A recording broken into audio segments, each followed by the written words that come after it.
Assalamualaikum warahmatullahi wabarakatuh. Bapak Ibu yang kami hormati, program BSI Serambi Tahsin merupakan ruang belajar bagi kita untuk meningkatkan kemampuan dalam membaca Al-Quran.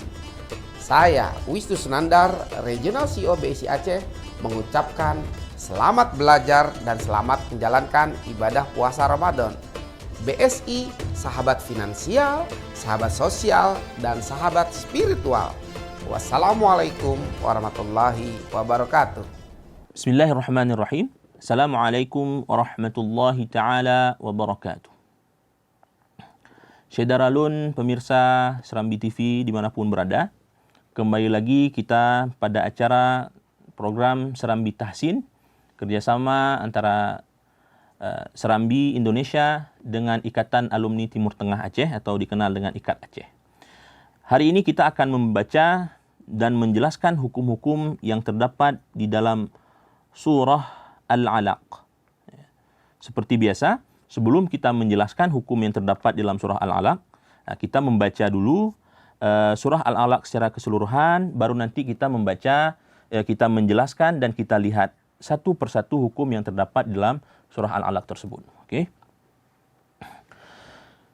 A'udzu billahi minasy syaithanir rajim. Bismillahirrahmanirrahim. Iqra bismi rabbikal ladzi khalaq. Khalaqal insana min 'alaq.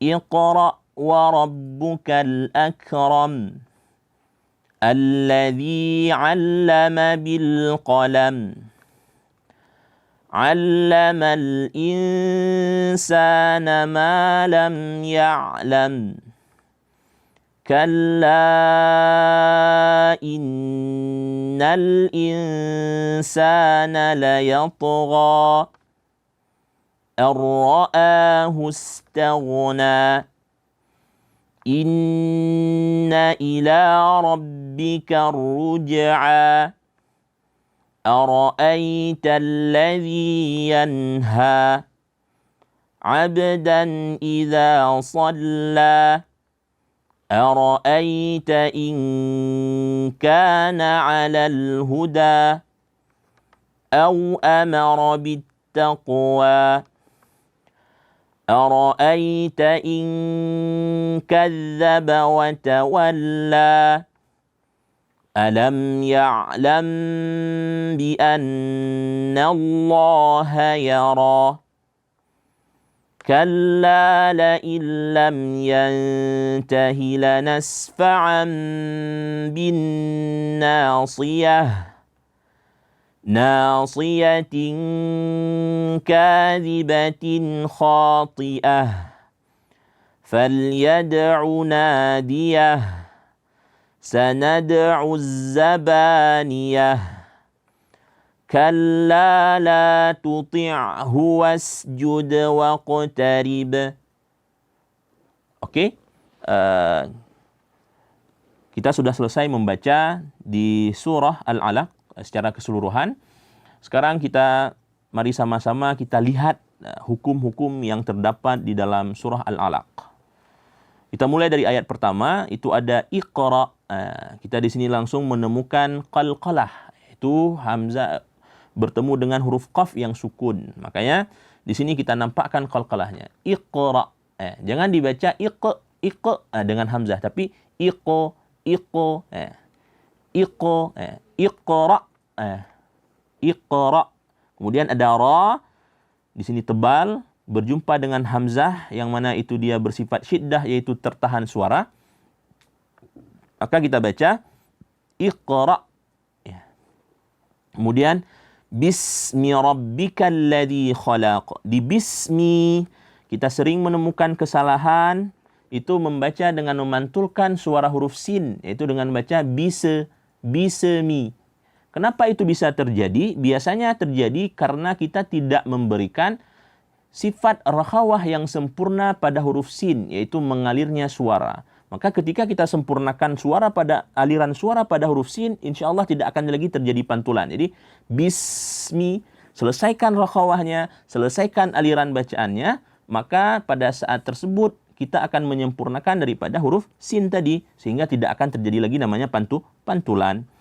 Kemudian rabbikal ladzi, alladzi jangan sampai kita membaca dengan gunnah, terbaca alladzi, itu sering kita temukan. Kemudian kata khalaq. Sini kha tebal, lam kemudian ada qaf. Di sini ada qalqalah, tapi sebelum kita menjelaskan di sini qalqalah, kita melihat di sini ada huruf kha dan huruf qa. Di tengahnya ada huruf lam. Itu kha bersifat isti'la, qa juga bersifat isti'la. Dua huruf tebal. Yang mana huruf tipis yang lam diapit oleh dua huruf tebal. Keseringannya adalah karena sudah ada huruf tebal sebelumnya, sesudahnya ada huruf tebal, maka kebiasaan dari kita itu menebalkan juga huruf tipis tadi. Sehingga apa? Mudah bacanya. Kholok. Jadi itu sering terjadi. Maka kita harus memperhatikan kha tebal, lam tipis, dan qaf itu tebal. Maka dibaca kha, la, kemudian baru qaf yang tebal. Khalaqo, khalaqo. Kemudian qaf di sini dia memiliki sifat qalqalah dan terdapat pada akhir ayat, maka dinamakan dengan qalqalah kubra. Dan ingat, dibaca khalaqo, bukan khalaqo dengan seperti ada hamzah. Kalau kita baca khalaqo, maka akhirnya itu bukan qaf, maka seakan-akan terdengar hamzah. Maka dibaca khalaqo, khalaqo. Oke? Ini adalah negeri yang kaya dengan bermacam suku dan budaya. Beraneka pulau dengan keindahannya yang menghadirkan sebuah keberagaman bernama Indonesia. Bank Syariah Indonesia sebagai bank dengan fundamental yang kuat selalu berperan aktif dalam pesatnya pembangunan dan bertumbuhnya ekonomi, menjadi energi majunya usaha kecil dan menengah, menjadi berkah dalam membangun negeri. Bank Syariah Indonesia yang modern dan penuh inovasi selalu hadir untuk mewujudkan mimpi. Dengan berbagai produknya, dengan keramahan layanannya, membangun Indonesia, membangun manusia. Bank Syariah Indonesia.